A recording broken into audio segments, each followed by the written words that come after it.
both legendary and the envy of the market. Retail banking. One bank, different amazing packages. Whether you are interested in savings account, current account, time or fixed deposit account, lending or overdraft, our team of dedicated staff is always ready and happy to help you out with your transactions as you wish. Corporate banking. Trust Bank offers the most convenient services for deposit accounts, credit facilities, trade finance, bond and guarantee, and foreign currency account.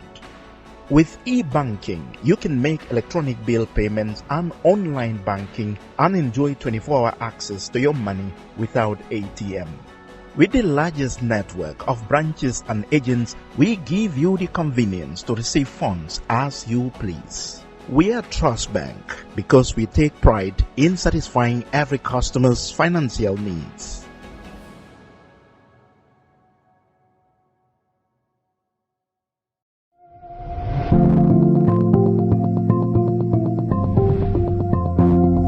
Introducing the future of hassle-free and seamless financial transaction.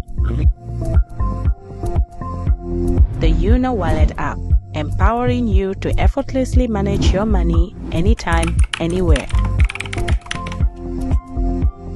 With the Una Wallet app, you can now enjoy branchless banking, wallet-to-wallet transfer, wallet-to-cash, and bank cross-border payments, deposit at a bank, and withdraw from any Una branch.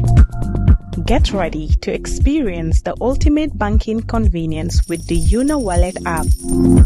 With just few taps on your phone, you can effortlessly add funds, withdraw, and send money to your loved ones. The Una Wallet app also provides a detailed history of your transaction, making it easier to track your expenses. So, what are you waiting for? Download the Una Wallet app today on Play Store or App Store and say goodbye to hassle of traditional banking. Una Forex Bureau Limited, delivering much more than money.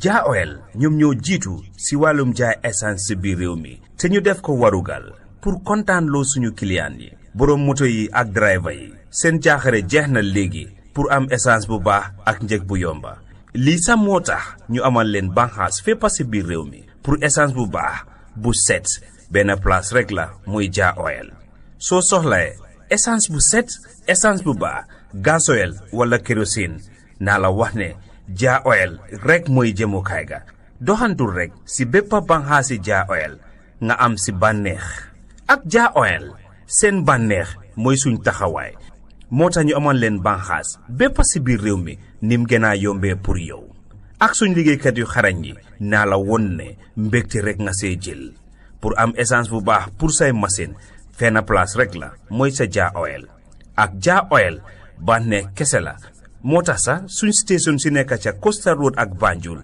wàññil nañ leen njëgi essence bi foofu noonu pour am si lu leer mun ngaa call si 770 8080 322 9070 714 7273 wala 787 1321 Ja Oil, the pride of the nation.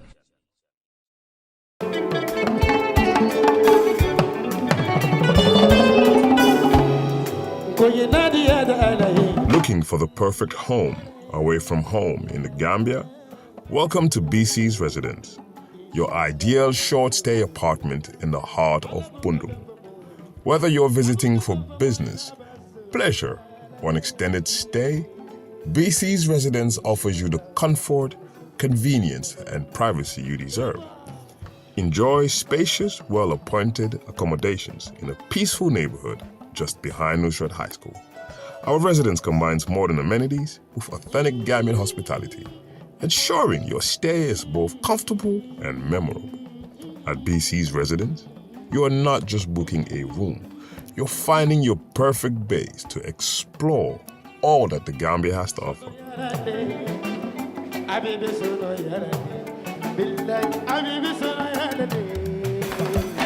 Ready to book your stay? Contact us today. plus 220-941414. bcsresidence@gmail.com.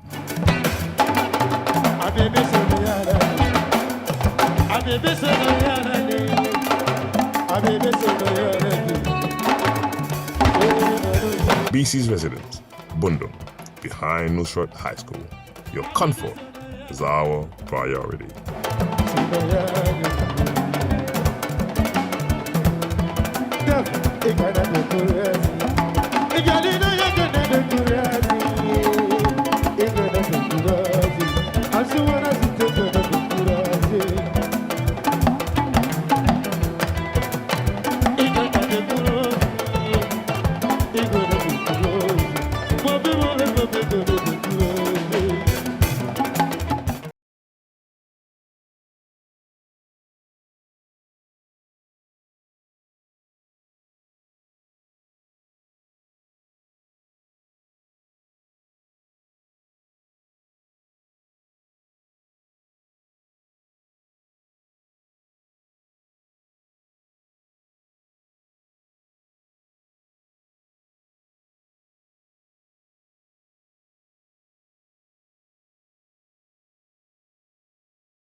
Hello and welcome to this special interview. If you have been following the news, you know that the Gambia government and the World Bank Group has unveiled its country climate report on development report outlining a strategy to strengthen climate resilience, promote inclusive growth and transition towards a low carbon economy. Prepared by the World Bank Group, the report examines the link between climate exchange and economic development. And to discuss this report with me, I have members of the World Bank team, and we will be looking at the report, what it means for Gambia, and the commitment of the Gambia government. Gentlemen and lady, welcome to the show. Thank you. Thank you. Of course, with me, I have Franklin Muhtahana. He is the World Bank Group resident representative in the Gambia, covering both the public and private sector. Sir, welcome to the show. Thank you very much. And we have Zainab. Zainab is a senior economist at the International Finance Corporation. She is a private sector, she's from the private sector of the World Bank Group. And of course, my brother Matar is also from the World Bank Group. Matar, welcome to the show. Thank you very much. First, I want to look at the report. Why is it important and to have this report now, sir? So, first of all, the country climate development report is basically an analysis of the constraints but also opportunities to development using an environmental risk assessment lens, or basically a climate lens. So it's important because the Gambia faces significant challenges emanating from environmental risks. It faces a number of risks. So it's good to understand what are the challenges that are faced, but what are also the opportunities that are there to be able to address these challenges and enable sustainability of economic growth and economic development and ultimately jobs creation. So what does this report mean for us, the ordinary Gambian? Because, you know, most of the time it's looking at the officials having meetings and having these conferences. But for me and the ordinary Gambian watching, what does this report mean for us? So thank you very much for that question. Before I answer it, let me give a small story. So on Monday, after my meeting with the Minister of Environment, I came out of the office to wait for my transport to go back to the office. Now, of course, it took a few minutes before the vehicle came to me. And at that time, the sun was shining so hot. And in my mind, I said, what quarrel did Gambians have with the sun? Now, that demonstrates to you that in terms of the impacts of, for example, in that case, it was the sun, but the Gambia also faces various other impacts like the flooding and the aspects of drought and erratic rainfall. This is the impact it has directly on the ordinary Gambian. With 70% of the population directly or indirectly employed in the agriculture sector, the erratic rainfall, the challenges with the climate in terms of the sunshine and the like, have a direct impact on what they are able to produce, but ultimately on their livelihoods. So understanding what this is, and especially for the policymakers to be able to come up with the right policies that take into account these risks, is a very important aspect of their development agenda and an important aspect of maintaining the resilience of the country as we go forward. Now, on Tuesday, yesterday, right, the report was launched and the Vice President was in attendance. Since the production of this report, how has the government received it? And would you say there's a political will to implement it? So in terms of the political will, I don't even have to say so much, because first of all, the mere fact that this report was launched at the highest level of government, this is at the level of the presidency, although represented by the Vice President. But the other aspect was the presence of up to 9 ministers at the launch event, and who were committed and demonstrated the interest in understanding what the report has to say, but also what are the responsibilities they have to undertake. So that for me is a very strong demonstration of commitment as far as the government is concerned to address the challenges that they face, to be able to sustain and have inclusive development going forward. And the issues of climate and the environment are not really issues of a specific sector. These are issues that are cutting across the whole economy, and as such, in terms of the solutions, it also requires the whole of government approach. And I think the launch yesterday, given the high level of commitment, the high level of participation that was there, but also the number of ministers and ministries that were represented, demonstrates the high level of commitment of the Gambia in terms of addressing this particular challenge. Mother, it seems like the government is very much interested in this report. Is it because the situation is very dire? What can we say is the report is telling us as ordinary Gambians? Is the situation really serious? Yes, Fatou. I mean, in terms of what the report is saying, it's giving projections up to 2050 in terms of what climatic impacts the Gambia would be facing. And this cuts across a number of various instances. I mean, like Franklin said, you have the issues of heat stress, you have the issue of agricultural productivity, you have the issue of energy production, you have the issue of tourism and the value chain. So it cuts across every single fabric of society and every single sector. So this is where, not to create fear, but also to look at what the opportunity is on the back end. It's not just, okay, climate change is coming, climate change is real. I think everybody has accepted that. But now, how do we make sure that this is anchored properly in our current context of the Gambia? I think during the launch, an interesting observation was made. Gambia contributes less than 0.01% of global emissions. Why should we care about climate change? But you have to understand that the impact is not 0.01% of productivity in the Gambia. It goes far beyond that. So this is where the issues now come in. So not to create fear, but also let's look at it from the other prism. There are other key findings within the report, such as the issues regarding the risks relating to Banjul. I'm much younger. I think you have a few years on me, but this is a discussion that has been had for such a long time. But how do you manage this element of it?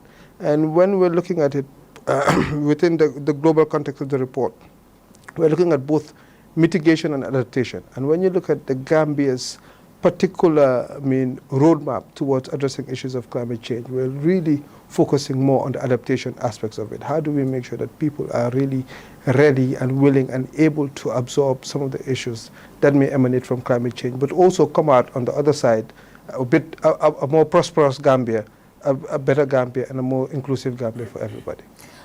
Zainab, I know the timeline for this and the budget expands up to 2050, but the budget is also huge. It's about what, 100 and... So we have $13 billion that's needed between now and 2050. Who finances this? The financing is not only government. Okay. Don't worry, because the government has also other priorities, and through the report we find out that in order for the Gambia to maintain its macroeconomic stability, that 35% of the financing does need to come from the private sector. Okay. And the private sector is going to ultimately need to be helped by multilateral development institutions, and in order for this 35% to be met, different pathways need to be charted out for the private sector. So what does that mean? It means the introduction of new and innovative climate financing instruments. So the great news is that the Gambia is already advanced, and even in terms of having a climate finance directorate in the Ministry of Finance, which we don't see in many other countries. Yeah. We see that the government of the Gambia has advanced so much in its NDP, National Development Plan, objectives, in creating a roadmap for meeting its objectives, and even in the climate finance space, they have this entity that's there, which is excellent because they're really getting themselves ready for the next steps. And even at the sector level, they have the government has already started taking the necessary steps in order to help bring in some private financing, especially in the energy sector, which Matar can talk about as he's the expert.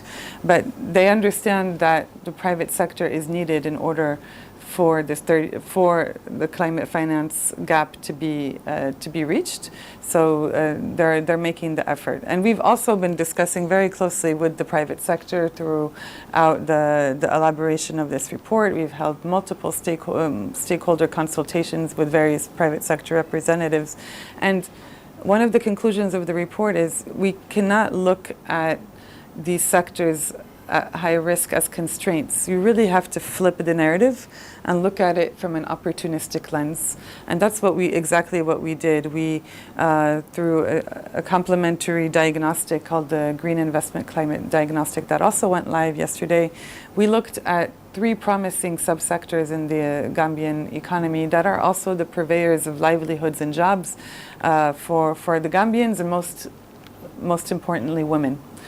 So first we have the agro-processing sector, which is and the agriculture sector, which represents around 70% of the country's employment and employment. Tourism, which represents 20% of the GDP and around 15% of employment.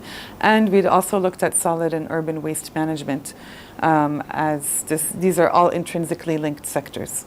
And looking at it from that business standpoint helped us really pinpoint where the investment opportunities are for the private sector and what the government would need to do in order for the private sector to effectively come in and invest. So this is all very well described in the CCDR and in the accompanying Green Investment Climate Diagnostic report.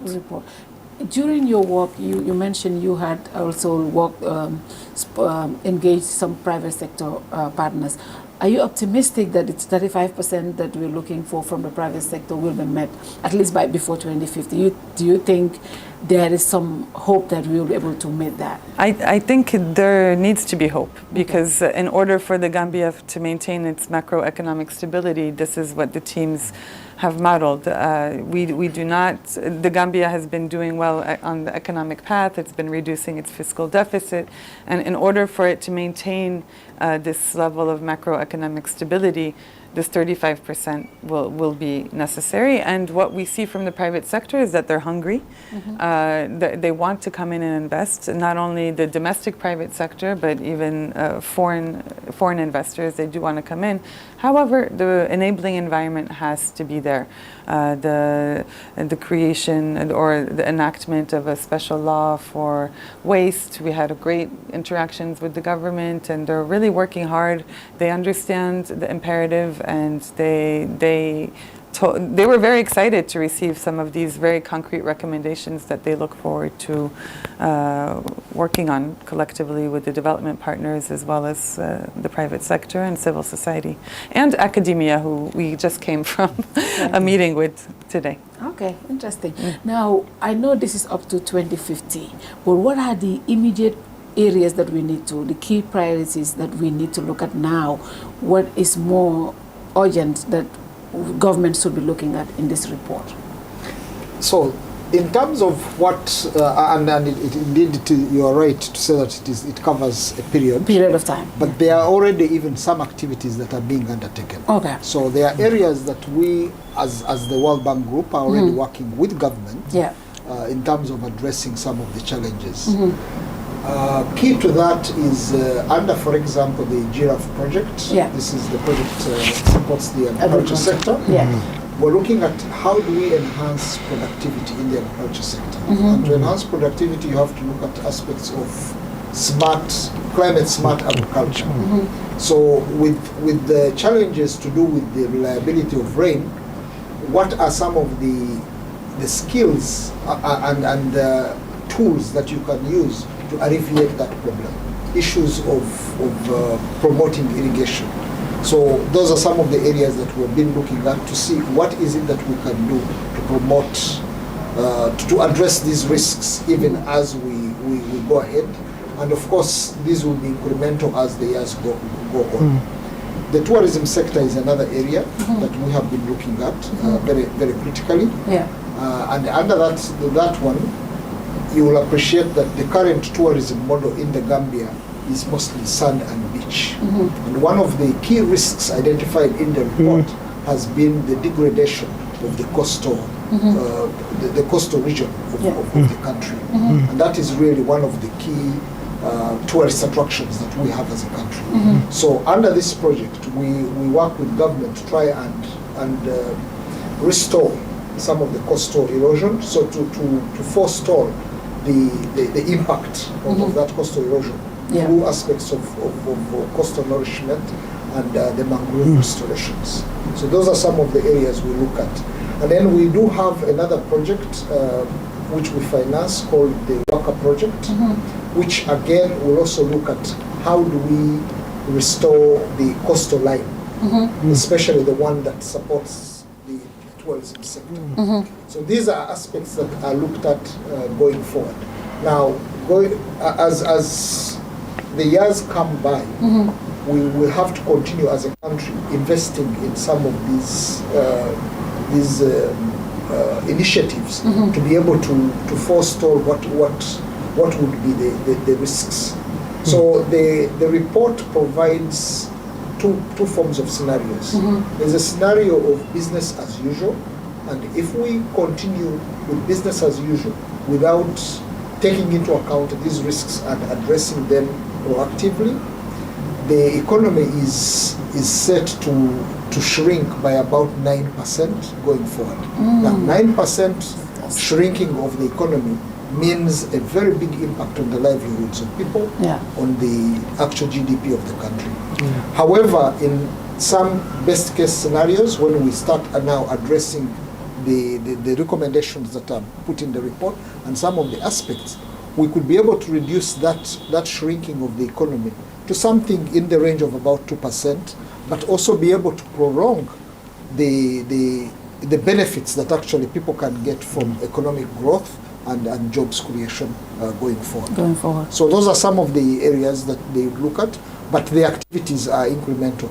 I think the main focus of the report, as Mata said earlier, is not to create fear, but it is more of to create the realization that these risks are there, but what can we do about them? How can we be intentional about addressing them so that we are able to manage some of the impact and minimize the negative impact that they would have on the livelihoods of the people, but also on the economy of this economy. Matar, it looks like if care is not taken and immediate measures are not taken that can affect the ordinary Gambian, the economy might shrink by 9%. What does that mean for me and the ordinary Gambian watching right now? And what do we need to do as a people also? Yes, no, absolutely, Fatou. And this is the thing, like what Queen said, if you have, I mean, if your economy is receding, the direct impact is, of course, felt across the entire country in terms of particularly on job creation, because what it usually, economic growth is really a factor, part of the factors of job creation. So you now losing jobs, but also on the other side, like I said, I mean, and kudos to you. Yeah. Gambia is morphing into a very entrepreneurial society, right? You have a lot of young entrepreneurs, a lot of women entrepreneurs. Yeah. This affects business outcomes at that level as well. So I mean, generally, when you look at it, it's not that things are not being done, but things are being done to adapt. And every time I drive on this new OIC highway, it's a visual representation of what is happening. Yeah. But also critically, it's also embedding issues of climate resilience into its design. So when you look at the drainage infrastructure around it, these are some of the things that need to be looked at. I mean, similarly on the other infrastructure sides as well, and the energy side as well, we are adapting infrastructure to be able to, I mean, address the issues of climate change. But one of the key things, and in terms of, I mean, sort of embedding it into the modeling, is the element of heat stress. Because the difficulty is if you have 70% of your population involved in agriculture, these are people out in the fields. And as the hotter it gets, the more they receive from working in the field. So I mean, as best as possible, how best do you integrate both climate but also digital considerations? And that will affect production also, agricultural production too. Naturally, because I mean, we go back into economics 101, the factors of production are land, labor, capital. Yeah. So I mean, essentially, it affects agricultural output, and then the cascading effects across the board do happen. And like I said, I mean, you also have the Gambian diaspora, which is also significantly a significant contributor to the economy. So I mean, it's a whole of economy approach. Yeah. And I think, the testament to the representation we got, every single portfolio in the country is affected in some way or another by the effects of climate change. Wow. So Zainab, Franklin has told us the situation, of course, on the projects that the World Bank is doing to support the Gambia government. I know a lot of us, what we see when we say climate change in the Gambia is the Banjul coastline, because we all see that, we can see it. So what is being done about that, and what does the report say about that? You know, what does the report say about that, and what is being done about it right now?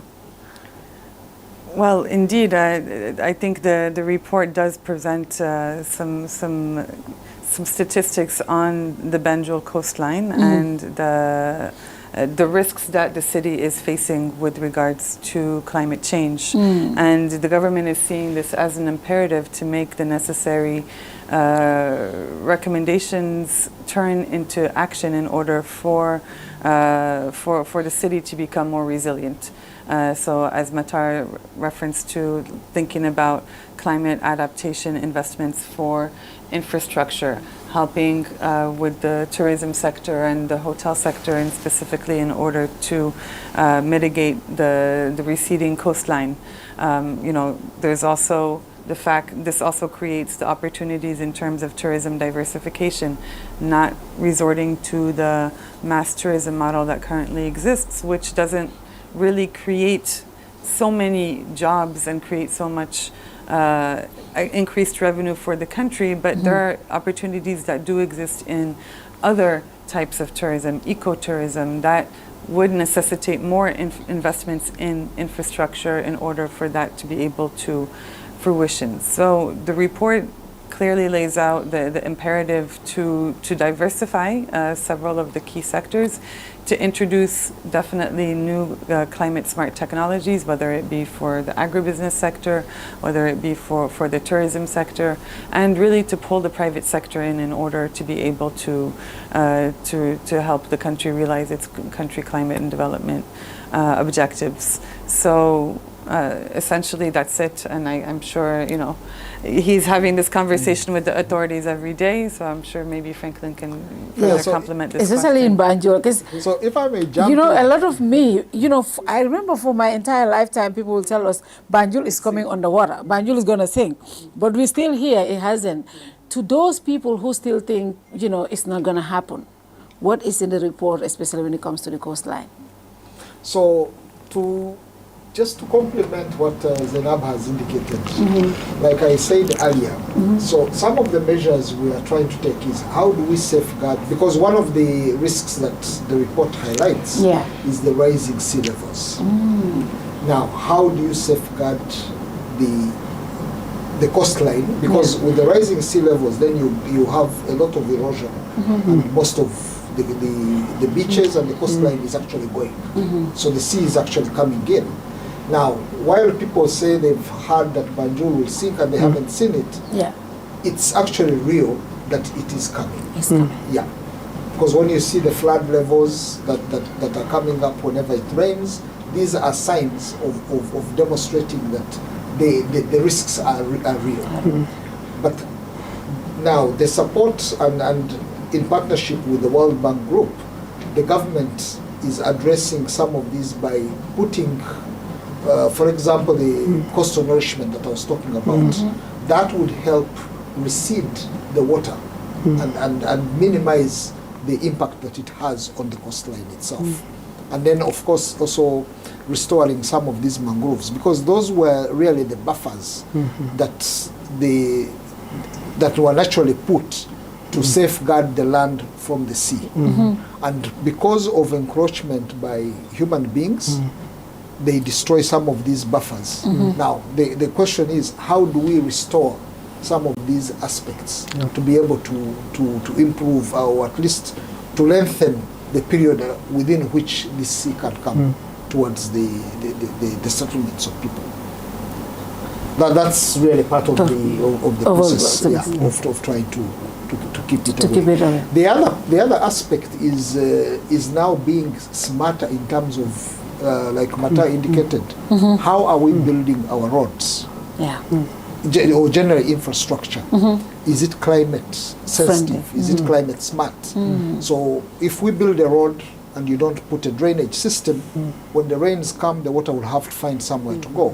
And if it can't find where to go, it floods the area. But if you put the drainage system properly, it should be able to flow and flow out into where it is supposed to go. And that helps sustain that kind of investment, but also the livelihoods of the people around these investments. Yes. Mazar, Zainab spoke about private sector investment, and the key areas she highlighted is the enabling environment. And one of the key areas is the energy sector. You cannot have thriving business if the energy sector is not properly managed, if it's not good. Yes. And we have a very challenging energy sector right now. And I do know that the World Bank is doing a lot.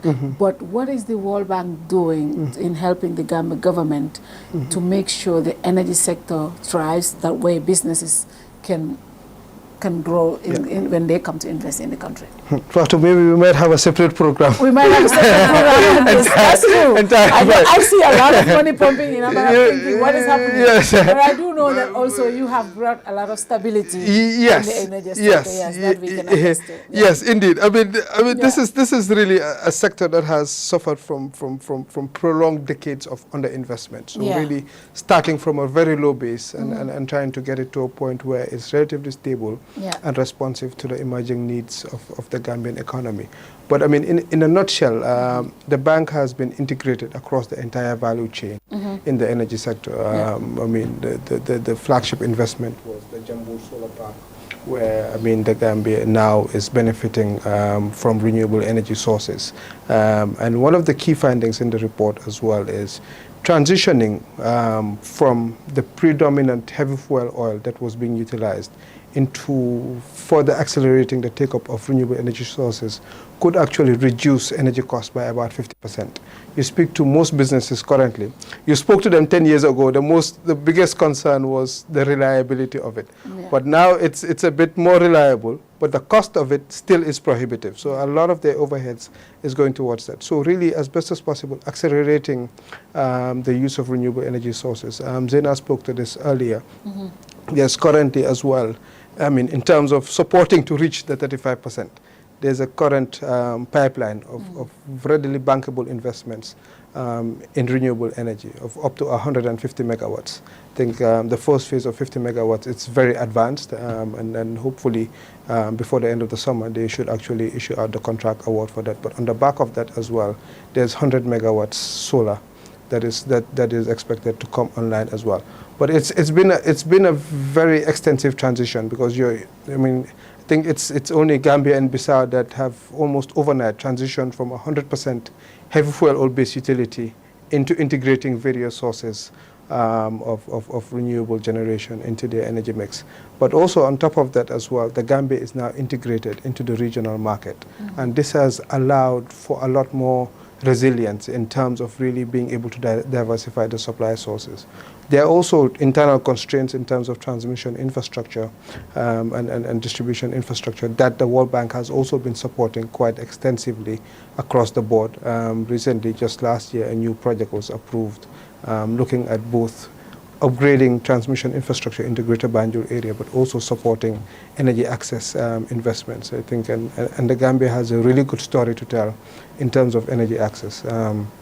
I think the forecast currently is about 90% access with a push towards really getting to 100%. But of course, this has to be supported by a pipeline of downstream investments to ensure that the increased demand is adequately met. But I mean, I think one of the success stories, and I've been in the sector for quite a while, is for the first time in I don't know how long, Nawek turned a profit last year. So which was for the first time. For the first time so I mean it shows that the trajectory is moving, the cost profile is improving, but also making sure that at least on the issues regarding affordability, because Gambia is still on the higher end of the spectrum. How best do you fast track these investments, but also on the downstream aspects of it, make sure that the firms feel it, make sure that the consumers are actually, paying less. The one good thing about our prepayment system is you pay upfront. It's good for the utility, but you feel it almost immediately on the pocket. Yes. so I mean these are some of the things. I mean it's a long road, but I mean you're seeing progress at the end of the tunnel. Freddie, you want to come into? So if I just to add in to add in a bit, I mean I'm not an energy specialist, but he is. But indeed, in addition to what he has said. So the whole investment in both the transmission and distribution network has helped to reduce on the losses. And these are both the technical losses and also an impact on the commercial losses. And once these are addressed, then that has now an impact on the affordability of the power. So the expectation is that as we now address the reliability, we hope that going forward, people will soon start realizing that also the cost of power has come down, because one, the country is able to get cheaper generation of power, but also has minimized or has reduced the level of losses that it has been incurring from its own network, both the transmission and the distribution. And these now feed directly into the economic growth formula of the country, because like you rightly noted, once a business gets power at a slightly better price and more reliable, it becomes more productive. And once it becomes more productive, then that improves on the growth of the economy in general and the livelihoods of the people. So how soon do you think we'll be able to, that is some good news. How soon do you think we'll be able to get cheaper electricity with the support of the World Bank? No, I think the government's commitment. How soon do you think that's possible? So one of the key achievements, like he's indicated, is the reliability. Now, once you have that reliability, it may not necessarily have translated directly into the resource in your pocket, but that itself, there is a profit in that. The second one is the fact that the utility itself is starting to turn a profit. Now, in turning a profit, it minimizes the impact it has on the fiscal space of the country in terms of what subsidies, for example, would the government have had to provide to it to allow it to continue to operate. So it can now be able to operate on its own. And they can then repurpose those resources that they could have instead given to NAWEC to other activities, for example, in the education sector, in the health sector. And this is where now the communities start realizing the benefits from. Hopefully. So these are some of the areas. So hopefully. We hope once these investments we are looking at, I mean, within the next 2 to 3 years materialize, we're certain. I mean, the Gambia has a compact commitment. This is Mission 300. Yeah. It was done together with the World Bank and the government of the Gambia. Yeah. But it has a compact commitment of 30% of renewable energies. And the one thing we've seen, and it's evidence-based, is, I mean, this is the cheapest form of energy right now. Yeah. Of course, you need to complement it with other sources because it's intermittent in a sense. But I mean, it allows you, I mean, a direct viewpoint as to when these things can materialize. And trust me, I am as invested in you. My previous day job used to be tariff setting. So I've been part of 3 different tariff increases. So I want to be part of one that reduces tariffs. I think it's, I think it's interesting to note for people to understand. I have said this, I'm one of those very big critics of NAWEC before, but when I did the documentary on, the World Bank's interventions with NAWEC and looking at the kind of work that you guys are doing, the infrastructure you're building, and I told a couple of my friends, sometimes we are going to be dealing with all of these power cuts and issues that we're dealing with, but I think the goal is long term because the kind of infrastructure that is being built, once it's properly done, it will help with affordability but also reliability. And I think that is very important. So it's going to take a long time, but when it's done, I think hopefully all of us will see the benefits. And thanks to the intervention of the World Bank. Now, Zainab, the report, does it mean that the Gambia government has to choose between development and climate? How? Because, we also have a lot of development projects that the government has to do. They don't just have to work on climate. And some people will say, why do we have to do climate when we have to do agriculture, when we have to do the health sector? Do we have to choose between these two, or can we do both at the same time? Absolutely not, because that's one of the central messages of the report, is that they're not competing priorities. Okay. Once you invest in climate resilience and climate adaptation, you're investing in the growth of the economy. And as the report rightly says, that if the Gambia does not invest in climate action, it can result to 9.3% in GDP loss by 2050.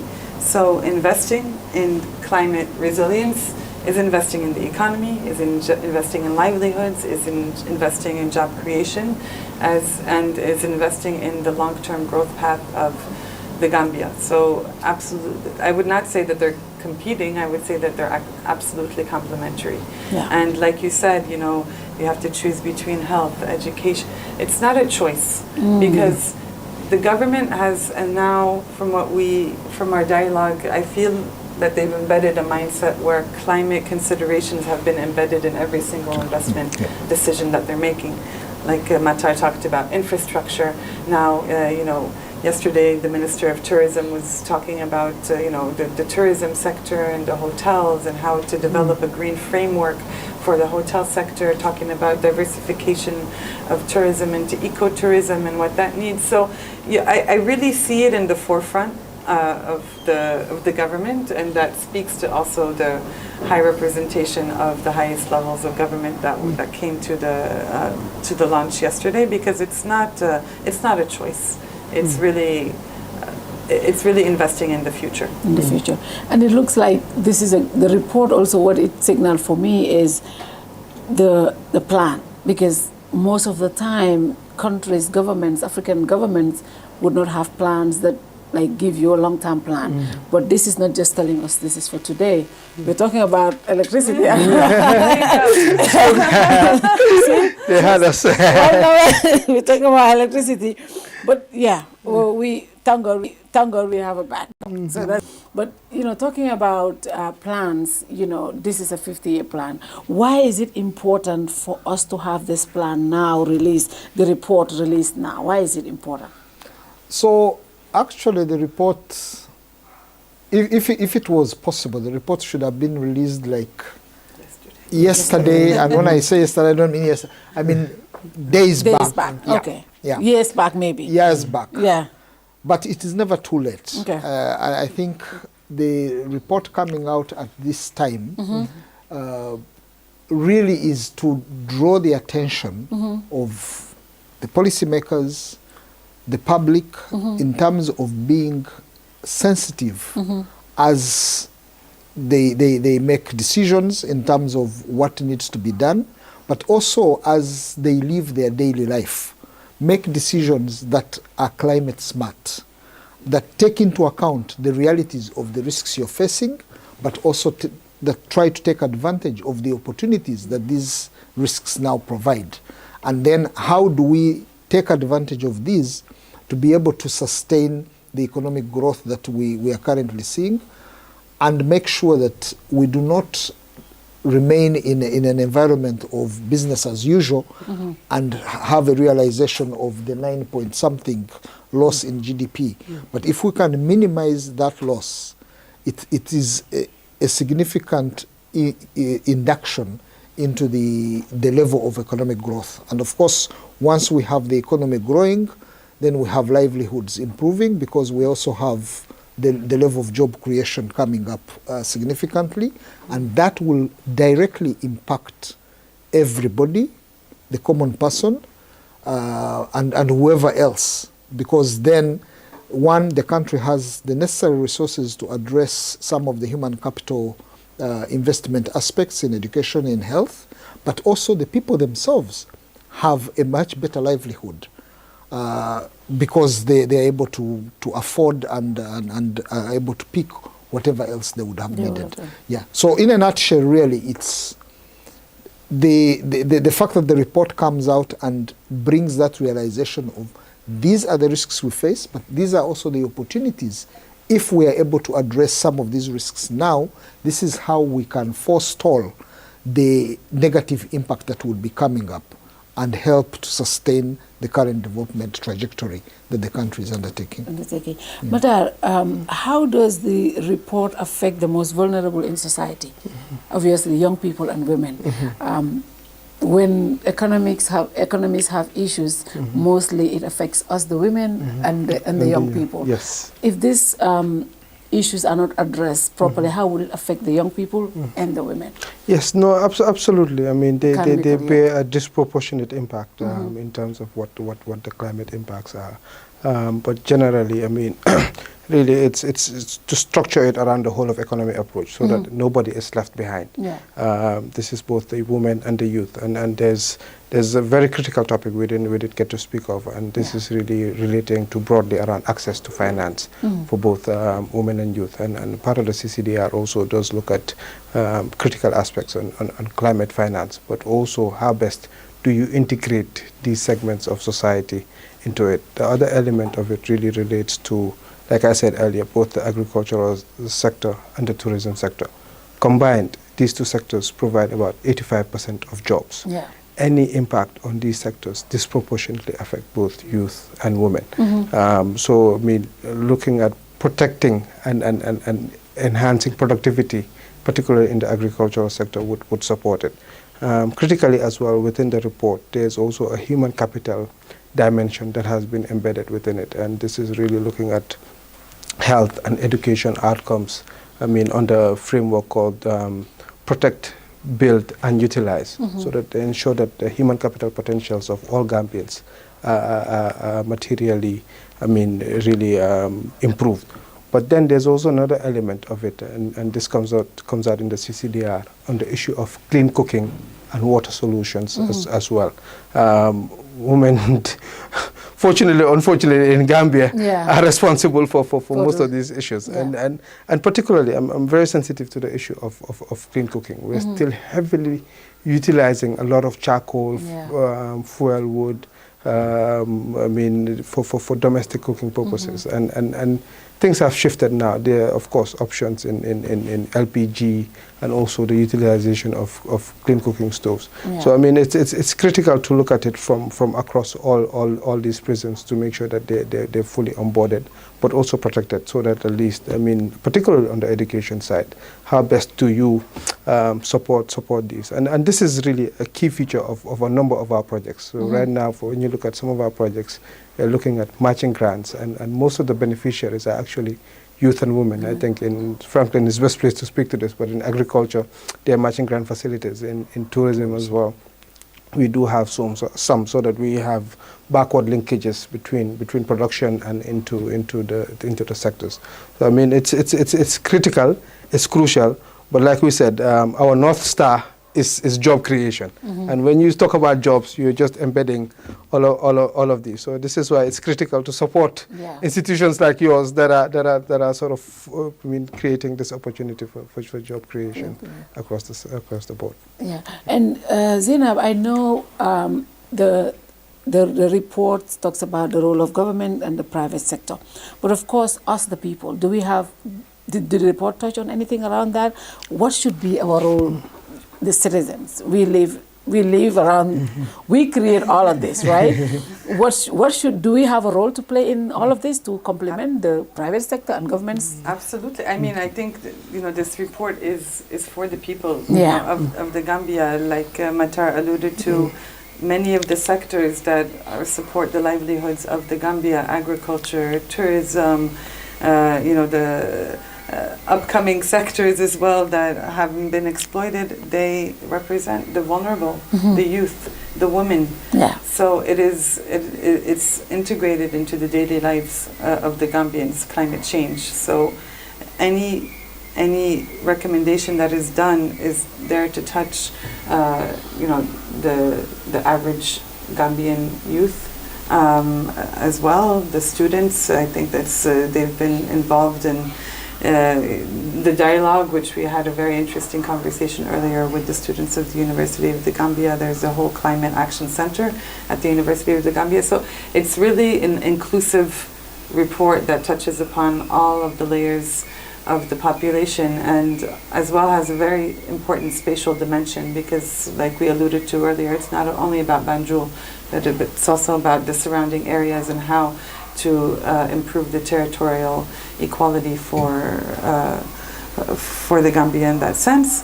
And the report also alludes to the importance of the small and medium-sized enterprises. I do come from a private sector lens, so these this SMEs do represent 80% of the economic landscape. We really have to think about the SMEs and the young entrepreneurs and how to improve access to finance for them in order for them to come up with projects that can be bankable and that can be providing jobs for the future. And then doing that through a climate smart lens, looking at ag-tech startups for the agriculture sector, looking at innovative solutions for the tourism sector, waste management, for example. This is one of the highest sectors of GHG emissions in the country. I think 83% of the waste sector emits CO2 emissions.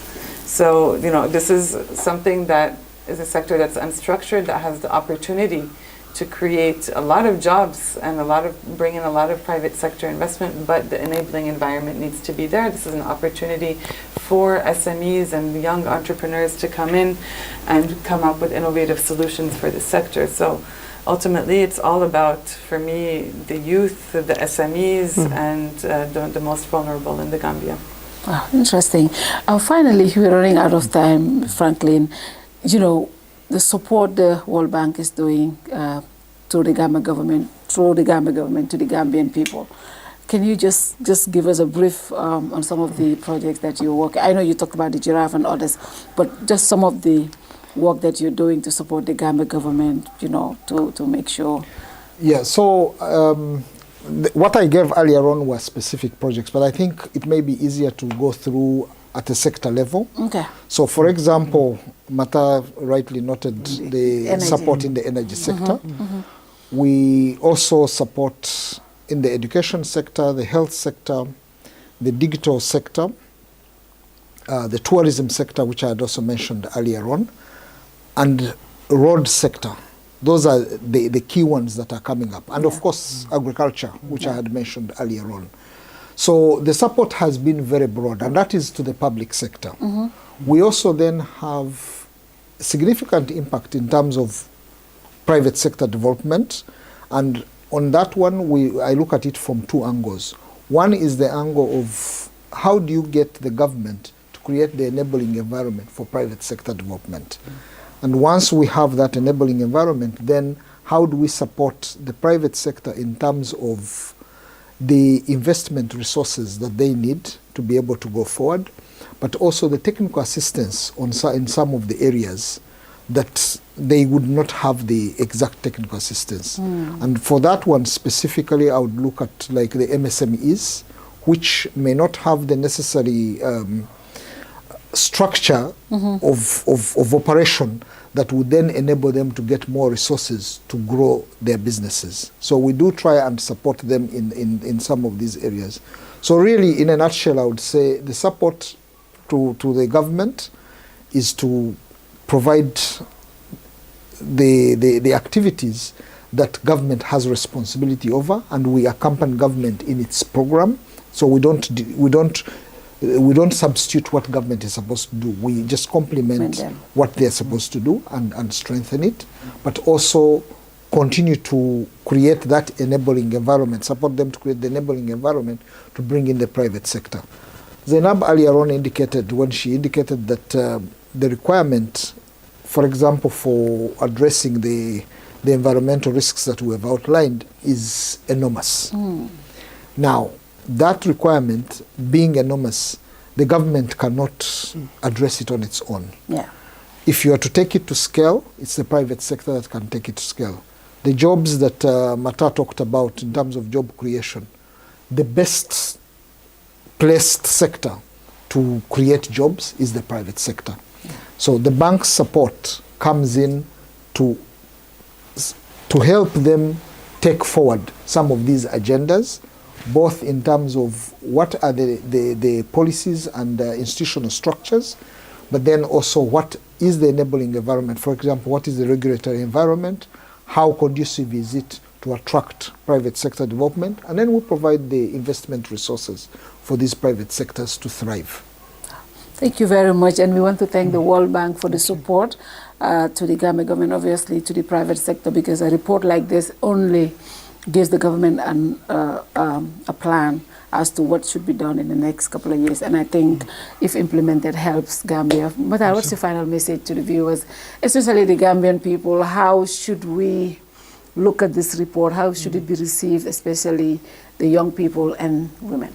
Yeah, no, I mean, I think also just to note that the report is publicly available. So ideally, we would want people. How do we have access to it? It's on the World Bank website, or if you type into Google, or as everybody does now, into ChatGPT, World Bank CCDR, it would come up and it's available. So just to familiarize themselves with the report, but also to make themselves climate adaptive and climate resilient. Yeah. I think the recent crisis is a case in point. The countries that had been able to sort of almost climate proof themselves in a sense, deploying e-mobility solutions and stuff, have been more insulated from it than the others that are a bit more exposed.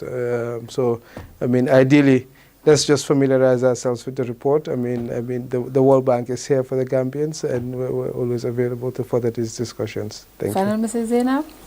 No, it's really having that public-private sector dialogue. You know, both want for a better life for the Gambians, and the private sector is there ready to invest.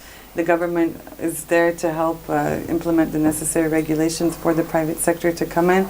So really, we're there to help foster that dialogue between the public sector and the private sector, hence having one representative for the World Bank Group, IFC, and the World Bank and Multilateral Investment Guarantee Agency here. That's our role, to help really foster that dialogue, and we're happy to continue on the implementation of the CCDR. Interesting. Frankly, what's the final message? So for me, the final message really would be to reassure the Gambians that the World Bank Group remains a committed partner. We will do everything to galvanize the private sector, to work with other development partners, and to mobilize whatever resources we can to continue supporting the agenda for national development in the Gambia. Thank you very much, Franklin, Zainab, and Matar, and to you all watching. Thank you very much for watching. The report is available on the World Bank website, the CCR report. If you want to know what is the Gambia situation, go to download the report and have access to it. And the commitment has been given by the Gambia government. Hopefully the implementation starts soon. Thank you very much, gentlemen and lady. And to you watching, good night to you all. See you again next week. Bye-bye. Thank you. Thank you.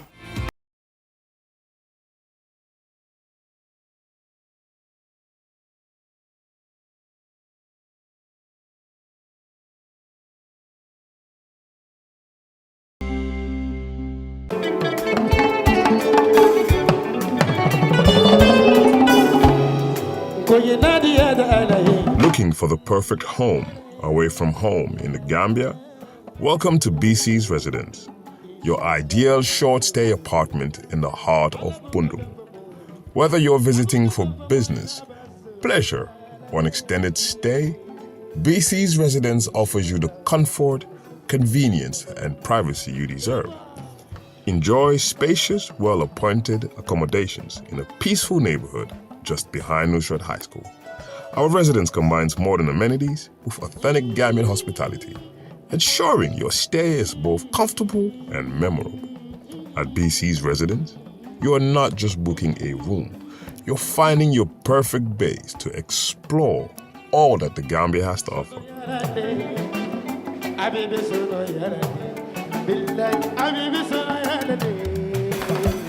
Ready to book your stay? Contact us today.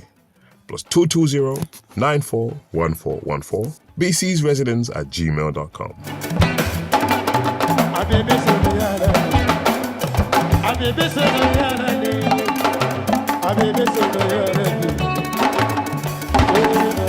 BC's Residence, Bundung, behind Nusrat High School.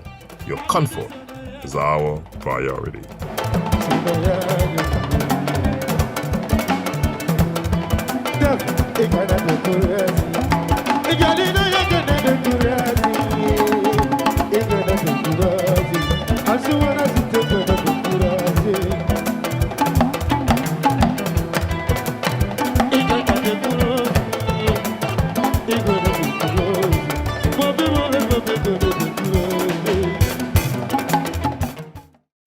Ja Oil ñoom ñoo jiitu si wàllum jaay essence si biir réew mi te ñu def ko warugal pour kontaan loo suñu client yi borom moto yi ak driver yi seen jaaxare jeex na léegi pour am essence bu baax ak njëg bu yomba lii sax moo tax ñu amal leen banxaas fépp si biir réew mi pour essence bu baax bu set benn place rek la muy Ja Oil soo soxlae essence bu set essence bu baax gasoil wala kérosine naa la wax ne Ja Oil rek mooy jëmukaay ga doxantul rek si bépp banxaasi Ja Oil nga am si bànneex ak Ja Oil seen bànneex mooy suñ taxawaay moo tax ñu amal leen banxaas bépp si biir réew mi nim gën a yombee pour yow ak suñ liggéeykat yu xarañ yi naa la won ne mbégte rek nga see jël pour am essence bu baax pour say machine fenn place rek la mooy sa Ja Oil ak Ja Oil bànneex kese la moo tax sax suñ station si nekk ca Costa Road ak Banjul wàññil nañ leen njëgi essence bi foofu noonu pour am si lu leer mun ngaa call si 770 8080 322 9070 714 7273 wala 787 1321 Ja Oil, the pride of the nation.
Of the market.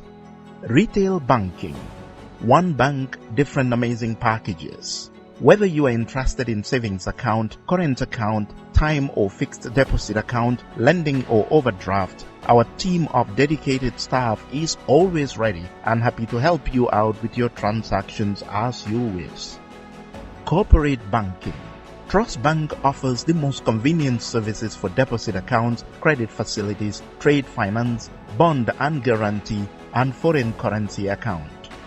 With e-banking, you can make electronic bill payments and online banking and enjoy 24-hour access to your money without ATM.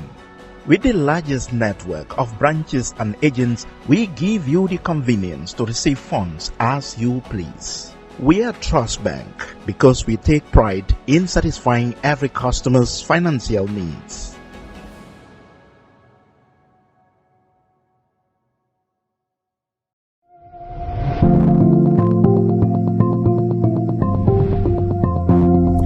Introducing the future of hassle-free and seamless financial transaction. The Una Wallet app, empowering you to effortlessly manage your money anytime, anywhere. With the Una Wallet app, you can now enjoy branchless banking, wallet-to-wallet transfer, wallet-to-cash, and bank cross-border payments. Deposit at a bank and withdraw from any Una branch. Get ready to experience the ultimate banking convenience with the Una Wallet app. With just few taps on your phone, you can effortlessly add funds, withdraw, and send money to your loved ones. The Una Wallet app also provides a detailed history of your transaction, making it easier to track your expenses. So, what are you waiting for? Download the Una Wallet app today on Play Store or App Store and say goodbye to hassle of traditional banking. Uno Forex Bureau Limited, delivering much more than money.